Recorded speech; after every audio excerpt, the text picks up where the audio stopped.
안녕하세요. 원자력 세상에 오신 여러분 반갑습니다. 저는 한국원자력연구원의 마스코트 파동이에요. 오늘 여러분들께 재밌는 원자력 이야기를 들려드리기 위해 저 파동이가 한국원자력연구원 선생님을 모시고 한 걸음에 달려왔어요. 멋진 선생님이 에너지와 원자력은 무엇인지, 방사선은 어떤 존재이며 우리 생활 속에서 어떻게 활용되고 있는지에 이어 원자력의 안전성과 새로운 시대, 미래 원자력에 대한 이야기를 들려주실 거예요. 그럼 모두 준비되셨나요? 자, 이제 시작합니다. 집중! 안녕하세요, 여러분. 반갑습니다. 저는 한국원자력연구원에서 온 캐리입니다. 우리는 매일 수많은 에너지를 사용하며 살아가고 있는데요. 에너지란 무엇일까요? 이번 시간에는 에너지의 정의와 그 특징을 알아보고 오늘 강의의 주인공인 원자력 에너지를 다뤄보겠습니다. 여러분, 에너지 하면 무엇이 가장 먼저 떠오르나요? 어떤 친구는 번개맨을 말하기도 하고 또 어떤 친구는 그렇죠, 태양을 말하기도 합니다. 네, 다 좋아요. 그래도 과학 강의니까 과학적 정의로 에너지를 설명하면 에너지라는 것은 사람이나 물체가 가지고 있는 것으로서 일을 할 수 있는 능력을 말합니다. 여러분들이 흔히 알고 있는 태양, 바람, 물, 석유, 석탄, 우라늄 등은 에너지의 자원이죠. 에너지의 형태는 태양 복사 에너지, 운동 에너지, 위치 에너지 등으로 나뉩니다. 태양 복사 에너지는 에너지의 근원이 되는 것으로서 빛 에너지, 열 에너지를 말하고, 운동 에너지는 뭐죠, 여러분? 네, 움직이고 있는 물체가 가지고 있는 에너지입니다.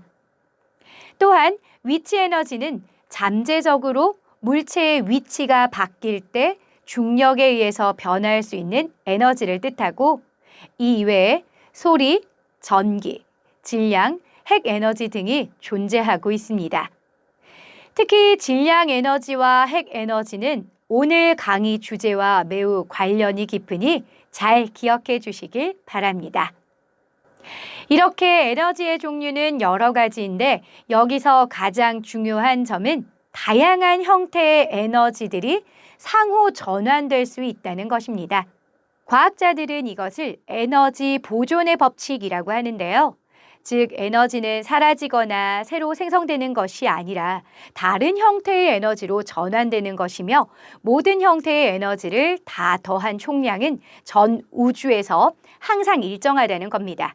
좀 더 쉽게 설명하자면 놀이동산에 가서 롤러코스터를 타는 모습을 생각해 볼까요?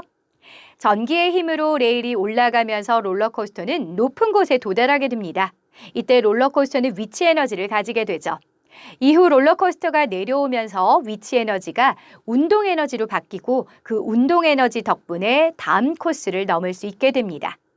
이 외에도 우리 생활 속에서 한 형태의 에너지가 다른 형태의 에너지로 바뀌는 일은 수없이 일어나고 있습니다.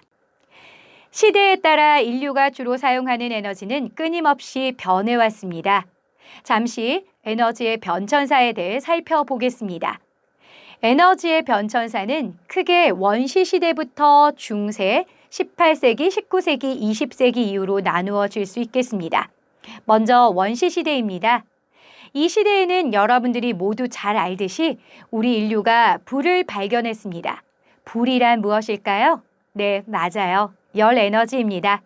이후 중세 시대에는 자연 에너지, 즉 바람을 이용한 풍력과 물을 이용한 수력을 주로 이용하기 시작했습니다. 드디어 18세기로 넘어오면서 석탄 에너지를 사용하게 되는데요. 증기 기관차나 다양한 산업 현장에 활용되면서 우리가 편리한 삶을 살 수 있게 되었죠. 그리고 19세기에는 석유 에너지를 마지막으로 20세기 이후 우리가 살아가고 있는 현재는 신재생에너지와 원자력 에너지 개발에 주력하고 있습니다. 자, 이제 에너지가 무엇인지 알았으니 20세기 이후의 대표적인 에너지, 신재생에너지와 원자력 에너지를 살펴보겠습니다. 여기서 신재생에너지란 신에너지와 재생에너지를 합쳐 부르는 용어인데요. 기존의 화석연료를 수소로 바꾸거나 더 효율적으로 사용하여 온실가스 발생을 줄일 수 있는 에너지를 신에너지, 햇빛이나 물처럼 재생이 가능한 에너지를 변환시켜 이용하는 에너지를 재생에너지라고 합니다. 가축의 배설물을 태워 전기를 만들거나 음식물 쓰레기로 전기를 만드는 것도 여기 재생에너지에 해당되죠. 이러한 신재생에너지는 기존의 화석연료를 대체할 수 있는 수단이기도 하고 무한한 자원과 친환경적인 특징을 가져 미래에도 계속 사용할 수 있고 성장 가능성이 높다는 평가를 받고 있습니다. 신재생에너지에 이어 20세기 이후의 에너지, 그 두 번째는 바로 원자력 에너지입니다. 원자의 핵 반응으로 발생하는 에너지다라고 적혀 있는데 원자는 무엇이고 또 핵 반응은 무엇인지 이제 한두 명씩 눈이 감기고 어렵게 느껴지실 수도 있는데요. 최대한 이해하기 쉽고 재밌게 설명해 드릴 테니 끝까지 집중해서 따라와 주세요. 자, 원자력을 이해하기 위해 우선 원자라는 것부터 알아보겠습니다. 여러분, 세상은 무엇으로 만들어졌을까요? 먼저 이 액세서리를 한번 볼까요? 이들은 무엇으로 만들어졌나요? 네, 바로 금이죠. 요리할 때 쓰는 알루미늄 호일은 어떨까요? 이름에 힌트가 있죠? 말 그대로 알루미늄입니다. 또 우리에게 꼭 필요한 물과 공기는 각각 무엇으로 이루어졌을까요? 네, 물은 수소와 산소, 공기는 굉장히 많은 것들이 있겠지만 대부분 질소와 산소가 차지하고 있을 겁니다. 이처럼 우리가 살아가고 있는 이 세상은 금과 알루미늄, 수소, 산소, 질소와 같은 것들로 구성되어 있습니다. 그럼 이 물질들은 또 무엇으로 이루어져 있을까요? 그것은 바로 원자입니다. 과학자들은 오랜 연구 끝에 물질을 쪼개고 또 쪼개다 보면 화학 반응으로 더 이상 쪼갤 수 없는 입자에 도달하는 것을 발견했고 이것을 원자라고 부르기로 약속했습니다. 여러분이 알고 있는 옷, 지금 쓰고 있는 볼펜, 핸드폰, 이 모든 것들이 모두 원자로 이루어졌다는 겁니다. 그럼 조금 더 자세히 원자에 대해서 살펴보겠습니다. 원자는 그 중심에 양성자와 중성자가 모여있는 원자 핵과 이를 둘러싸고 있는 전자로 구성되어 있습니다. 전자는 가장 먼저 발견이 되었고 전기적으로는 음의 성질을 띠며 매우 가벼운 것이 특징입니다.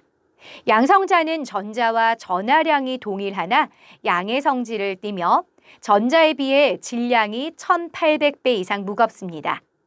중성자는 양성자나 전자와 달리 전하량이 없어 전기적으로 중성이고 질량은 양성자와 동일합니다. 그래서 원자는 양성자와 전자가 동일한 수로 존재하기 때문에 전기적으로 중성입니다.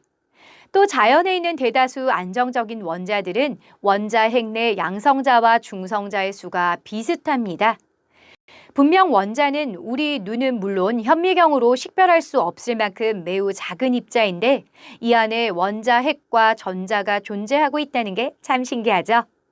참고로 원자의 크기를 말하자면 원자 1억 개를 한 줄로 세워야 겨우 1cm가 됩니다. 그런데 원자의 크기를 축구장으로 생각한다면 원자 핵은 운동장 한가운데에 놓인 축구공, 전자는 관람석을 돌아다니는 개미 크기 정도입니다. 얼마나 작은 존재인지 상상이 되시나요? 여기서 잠깐! 선생님, 그럼 쿼크는 무엇인가요? 현대 물리학에서 더 이상 쪼갤 수 없는 물질을 이루는 가장 근본적인 입자가 바로 쿼크입니다. 앞서 원자를 설명할 때 화학 반응으로 더 이상 쪼갤 수 없는 입자라고 표현한 것이 바로 이 이유입니다. 정확히 말하면 원자는 화학적 성질을 갖는 최소 단위인 거죠. 하지만 이 내용은 나중에 배워도 괜찮으니 지금은 단순하게 모든 물질은 원자로 이루어졌다고 이해해도 좋습니다. 자, 그렇다면 이렇게 작은 원자는 도대체 어떻게 에너지를 방출하는 걸까요? 원자는 원자핵을 이루는 양성자와 중성자가 수가 비슷한 상태, 즉 에너지적으로 안정적인 상태를 유지하려고 합니다. 그래서 에너지가 불안정한 원자는 외부로 에너지를 방출해서 안정해지려고 하죠. 이 핵에너지는 특정 입자나 빛을 통해 방출되는데 이것이 바로 우리가 알고 있는 방사선입니다. 그런데 원자핵이 다른 입자나 원자핵과 반응하면 방사선 방출보다 더 큰 에너지를 얻을 수 있습니다. 이는 원자핵이 불안정한 상태를 넘어 그 결합에 큰 변화가 생기기 때문이죠. 그래서 오늘은 우리가 에너지원으로 사용할 수 있는 정도의 큰 핵에너지를 방출하는 대표적인 반응, 핵융합과 핵분열 반응에 대해서 이야기를 나눠보려고 합니다. 말 그대로 가벼운 두 개의 원자핵이 합쳐지면서 에너지가 발생하는 핵융합과 무거운 하나의 원자핵이 분열되면서 에너지가 방출되는 핵분열 반응입니다. 이때 원자핵에서 방출된 에너지를 핵에너지라고 말하고 이 핵에너지는 최종적으로 열에너지 형태로 바뀌게 됩니다. 이 핵 반응을 조금 더 이해하기 위해서 먼저 문제를 하나 풀고 가겠습니다. 지금 보이는 것처럼 핵융합 반응이 일어났는데요. 반응 전과 후의 두 질량을 한번 비교해 보겠습니다. 반응 전 왼쪽이 더 크다 손들어 볼까요? 아니야. 왼쪽, 오른쪽 모두 분홍색 2개, 파란색 3개인데 둘은 똑같은 거지. 같다. 손들어 볼까요? 아니, 왠지 반응 후가 더 클 것 같다 있나요? 네, 좋습니다. 의견이 조금 갈리는 것 같네요. 그럼 정답을 확인해 보겠습니다. 정답은 바로 핵 반응 전이 더 크다입니다. 이게 무슨 일이죠? 다시 문제를 집중해서 볼까요? 핵 반응이 일어났다고 하는데 무언가가 빠진 느낌이에요. 가장 중요한 무엇이 빠졌죠? 네, 핵 에너지입니다. 이 식에 핵 에너지만 넣어주면 반응 전과 후의 질량이 같게 되죠. 이를 다시 말하면 핵 반응 전후로 나타나는 질량의 차이만큼 에너지로 방출되었다고 할 수 있습니다. 문제 하나 더 풀어볼까요? 우리 친구들, 답이 뭐죠? 네, 맞아요. 잘 이해했네요. 핵 분열 반응도 마찬가지로 반응 전 질량이 반응 후보다 더 크고 사라진 질량만큼 에너지로 방출됩니다. 여기서 잠깐! 선생님, 그런데 핵 반응 전후로 양성자와 중성자 개수는 변하지 않는데 왜 질량 차이가 발생하나요? 원소에 따라서 원자핵에는 여러 개의 양성자와 중성자가 서로 뭉쳐 있습니다. 자석의 같은 극끼리 서로를 밀어내듯이 같은 극성을 갖고 있는 양성자 역시 서로 밀어내죠. 하지만 이렇게 아주 작은 공간에 양성자들이 모여 있을 수 있는 것은 양성자들끼리 밀어내는 힘보다 더 큰 힘이 존재하기 때문인데요. 이 힘이 바로 핵력입니다. 양성자와 중성자가 결합해서 원자핵을 구성하면 핵력이 작용해 이들의 결합을 유지해 주는 거죠. 이때 양성자와 중성자의 결합 과정에서 에너지가 사용되기 때문에 원자핵의 질량은 양성자와 중성자 각각의 질량 합보다 작아지게 됩니다. 아인슈타인의 특수 상대성 이론, 에너지 등가 원리에 따르면 에너지와 질량은 상호 교환될 수 있으니까요. 마찬가지로 핵 반응이 일어나면 원자핵 결합에 변화가 생기니까 이로 인해 반응 전후의 질량이 차이가 나고 이만큼 핵 에너지가 발생하게 됩니다. 그래서 참고로 에너지 보존 법칙에서 전체 우주의 에너지가 보존된다고 하면 이는 우주의 질량 에너지까지 포함하여 모두 보존된다는 것을 의미합니다. 앞서 아인슈타인 박사님을 잠깐 언급했는데 원자력 하면 빼놓을 수 없는 과학자니까 잠시 살펴보고 가겠습니다. 지금으로부터 100년 전 아인슈타인은 핵 에너지의 원리를 깨닫고 원자폭탄 개발을 주장했습니다. 이는 단지 나치 독일의 원자폭탄 보유에 대응하기 위함이었죠. 이 결과 미국이 주도하고 영국과 캐나다가 공동 참여한 핵폭탄 개발 프로젝트 맨하튼 계획이 시작되었어요. 그런데 나치 독일이 별다른 성과 없이 연합국에 항복이 되었고 아인슈타인은 대통령께 더 이상 원자폭탄을 개발하지 않아도 된다고 편지를 보내죠. 하지만 1945년 일본 히로시마와 나가사키에 원자폭탄이 투하되었고 그 사건의 충격을 느낀 아인슈타인은 원자폭탄 사용을 금지해야 한다며 국제연합에 호소하게 됩니다. 과학자로서의 많은 책임이 느껴지는 이야기였습니다. 그럼 본론으로 돌아가 지금까지 배운 것을 정리하자면 원자력이란 원자의 핵 반응으로 발생하는 에너지이고 핵 반응 중에 큰 에너지를 방출하여 인간이 쓸 수 있는 것은 핵융합과 핵분열 반응이라는 겁니다. 다만 핵융합 반응은 아직까지 태양을 비롯한 우주의 별에서 주로 일어나고 있고 지구에서는 미래의 에너지원으로 핵융합을 사용하기 위한 관련 실험을 열심히 하고 있습니다. 따라서 현재 우리가 에너지를 얻는 핵 반응은 주로 핵분열 반응입니다. 특히 핵분열 반응은 연쇄적인 작용을 통해 엄청난 에너지가 발생하는데요. 원자핵이 분열되면서 방출되는 중성자가 또 다른 원자핵을 깨트리고 이 과정이 연속적으로 일어나면서 엄청난 에너지를 얻게 됩니다. 그럼 여러분, 우리가 사용하고 있는 원자력 기술은 모두 핵분열 반응이라고 했는데 현재 원자력을 이용하고 있는 게 어떤 것들이 있을까요? 원자력 하면 떠오르는 것들을 말해볼까요? 네, 친구들이 말한 것처럼 원자력 발전소가 있고 또 원자폭탄을 떠올릴 수도 있겠죠? 자, 이제야 알겠네요. 원자력 발전소와 원자폭탄 모두 핵분열 반응을 이용한 거니까 원자력 발전소도 폭탄처럼 터질 수 있는 거구나. 그래서 위험한 거구나. 정말 이런 걸까요? 조금 더 핵분열에 대한 이야기를 나눠보겠습니다. 대표적인 핵분열 물질은 우라늄 235입니다. 사람에게 쌍둥이가 있듯이 자연계에서도 같은 종류의 원자지만 중성자의 개수 차이로 우라늄 235와 우라늄 238처럼 질량이 다른 경우도 존재합니다. 이처럼 원자의 종류는 같은데 질량이 다른 원소들을 동위원소라고 부릅니다.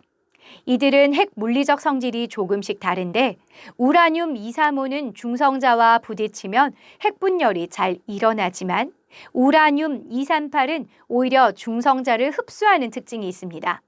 원자력 시설에서 우라늄 235를 주로 사용하는 이유죠. 하지만 우라늄 235는 자연계에 1%도 존재하지 않아 연쇄적인 핵분열 반응을 일으키기가 매우 어렵습니다. 그래서 이를 사용하기 위해서는 반드시 농축 과정을 거쳐야 합니다. 이때 우라늄 235를 2에서 5% 정도 소량으로 농축해 천천히 연쇄 반응을 일으키도록 한 것이 원자력 발전소이고 90% 이상 많은 양을 포함해 단숨에 폭발하게 만든 것이 바로 원자폭탄입니다. 그래서 연탄을 아무리 빨리 태워도 수류탄이 될 수 없듯 이 원자력 발전소도 절대 핵폭탄이 될 수가 없습니다. 이제 이 둘의 차이를 완전히 아시겠죠?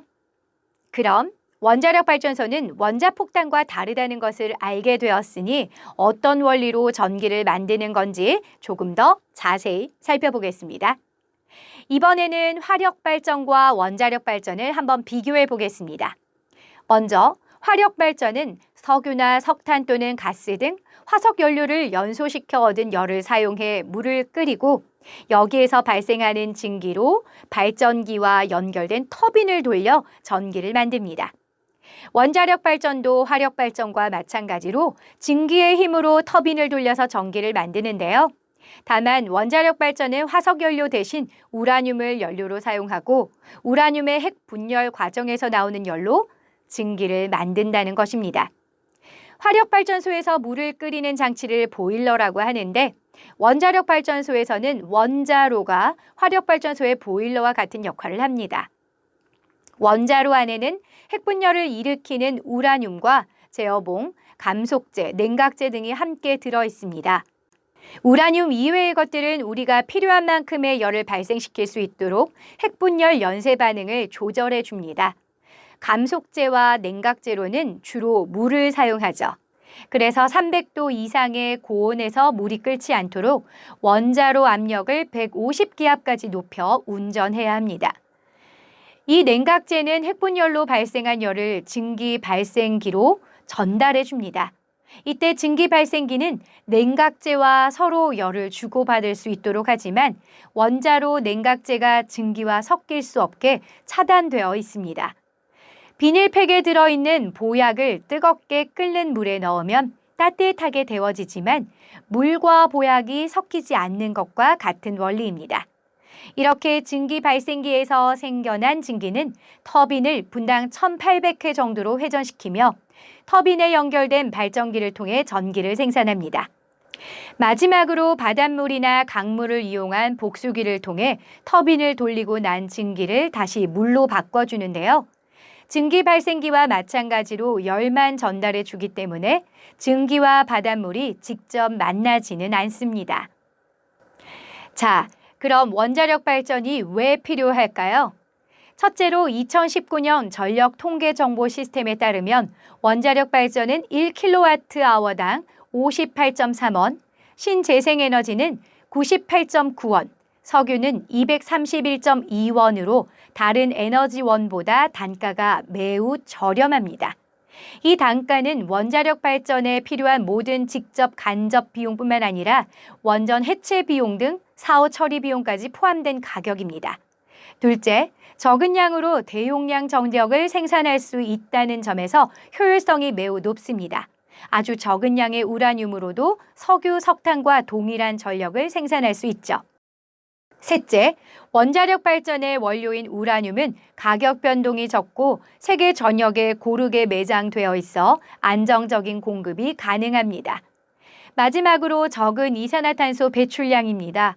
이산화탄소는 지구온난화를 가속시키는 주범인데 원자력 에너지는 재생에너지만큼 이산화탄소를 거의 배출하지 않습니다.